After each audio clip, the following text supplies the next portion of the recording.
कल मैं इधर आया तो आज अखबार में मैंने देखा कि लंबी चौड़ी बयान दिया जफरुल्लाह साहब ने। उसमें जूनागढ़ को भी डाल दिया। जूनागढ़ को सलाह जफरुल्लाह साहब ने दिया था कि हाँ तुम पाकिस्तान में शरीक हो जाओ, वो ठीक है।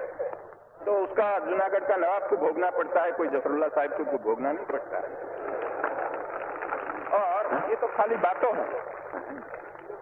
जूनागढ़ का तो फैसला हो गया, अभी उसमें कोई चीज बनने वाली है नहीं। यूनो में जाओ, दुनिया पार जाओ, उसमें कोई चीज नहीं बन सकती, वो तो हो गई बात।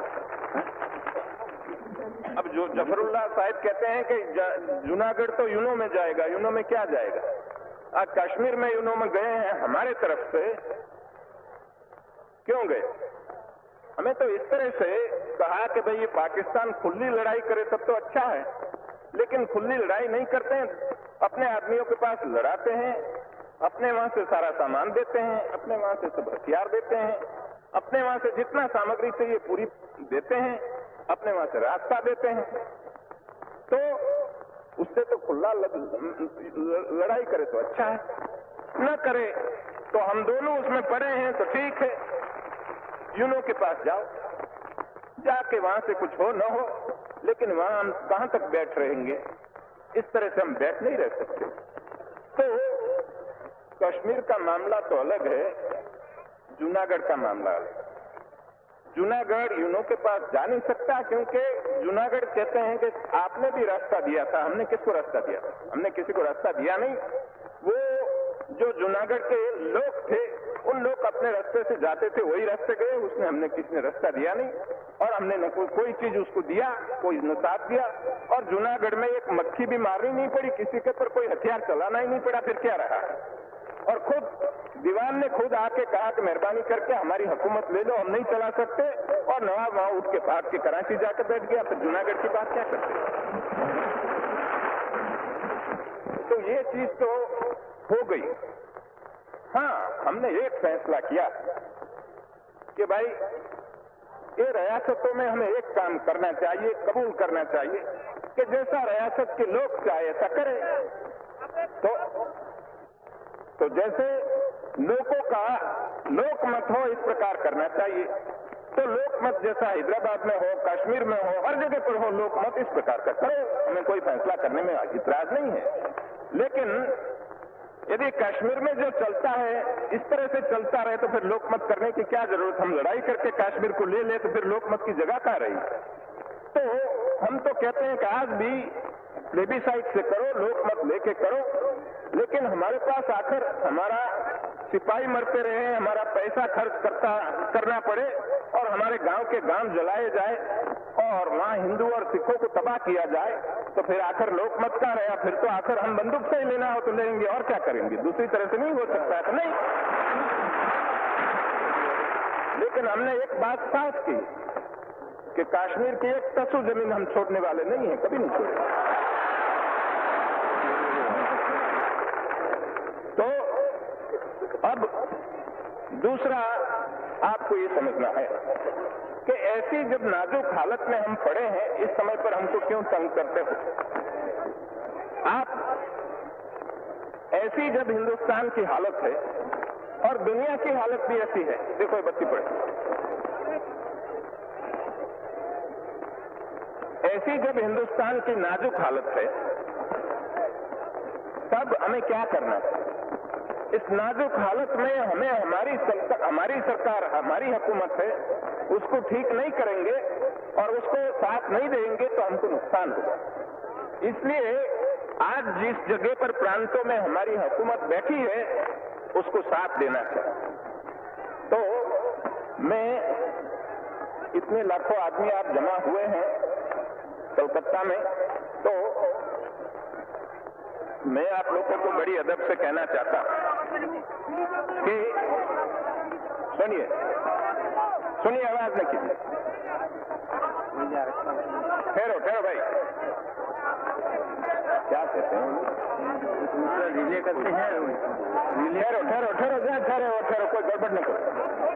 तो आप लोग हिंदुस्तान की ऐसी नाजुक हालत में, इतने लाखों आदमी कलकत्ता में जमा हो गए हैं, तो आपको एक हमारा मैसेज ले जाना चाहिए और सबको पहुंचाना चाहिए कि आज हमारी बहुत नाजुक हालत है। उस हालत में हमें न कोई हड़ताल करनी चाहिए, न कोई तूफान करने का कोई मौका पैदा करना चाहिए, सबको मिलजुल के काम करना चाहिए। अब कई लोग कहते हैं कि भाई इधर हमारे सेक्युलर स्टेट चाहिए, हिंदुओं का राज, कौमी राज नहीं होना चाहिए। कौन कहते हैं कौमी राज बनाओ?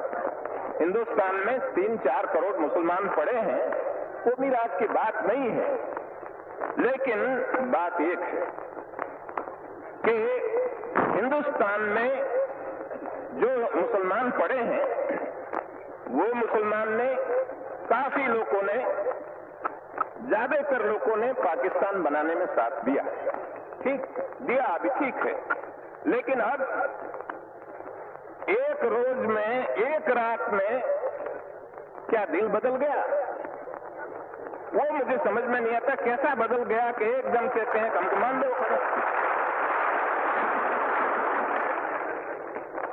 तो ये मेरी समझ में नहीं आता कि एक रोज में दिल सबका कैसा बदल गया। तो वो कहते हैं कि हम वफादार हैं, तो हमारी वफादारी में शंका क्यों की जाती है?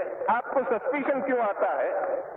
तो हम कहते हैं भाई हमको क्यों पूछते हो? आपके दिल को पूछो, भीतर पूछो, हमको मत पूछो। वो हमको पूछने की बात नहीं है।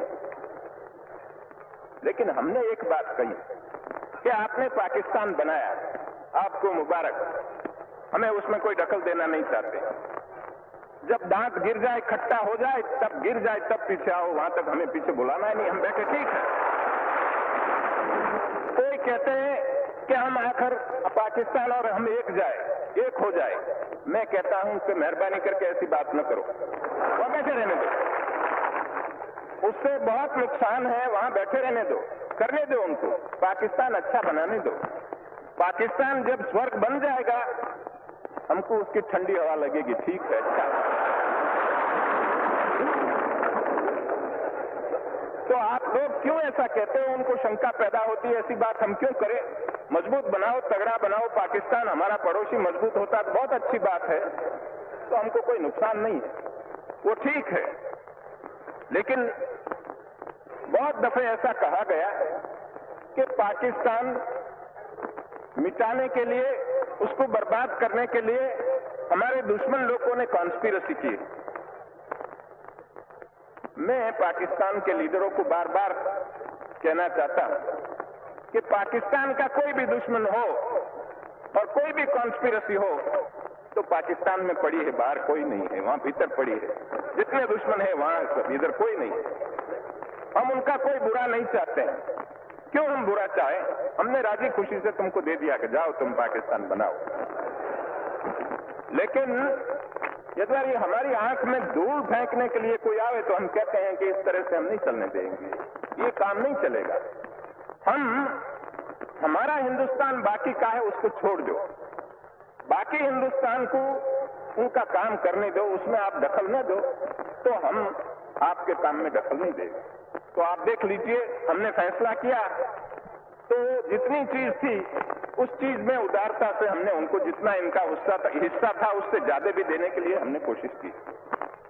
लेकिन जब हमने उनका रुपया देने का किया, उस समय पर हमने कहा कि आपको यदि 500 करोड़ रुपया चाहिए और इतना हिस्सा हमारा चाहिए तो हम देने के लिए, आपका हक हो न हो, ज्यादा हम देने के लिए भी तैयार है। लेकिन मैंने लिख के दिया था कि यदि ये रुपये से गोली चलानी हो कश्मीर में तो हम इस तरह से रुपया नहीं देंगे। हाँ, तुम्हारे में ताकत हो ले जाओ, ठीक है, लेकिन हम खुशी से रुपया तो तब देंगे कि जब ये फैसला सब हो जाए तो आपका रुपया है, हम उसमें कोई दखल नहीं देंगे। हमने आपके साथ मिलके एक फैसला किया तो एक कंसेंट डिक्री है, ये तो कोर्ट में जाना न पड़े, लेकिन आपस में बैठ के हमने फैसला कर दिया। तो तुम्हारी डिक्री कब बजेगी? जब ये हुक्मनामा तो तब बजेगा कि जब हमारा फैसला हो जाए। तो कश्मीर का फैसला हो जाए, उस रोज पैसा ले जाओ तुम्हारा। इस तरह से हम जब कहते हैं तो कि हमारा पैसा नहीं देते हैं और वो कुछ अपने जो फैसला किया उसमें से पलट जाना चाहते हैं, हमें कोई पलटने की हमारी नीयत नहीं है।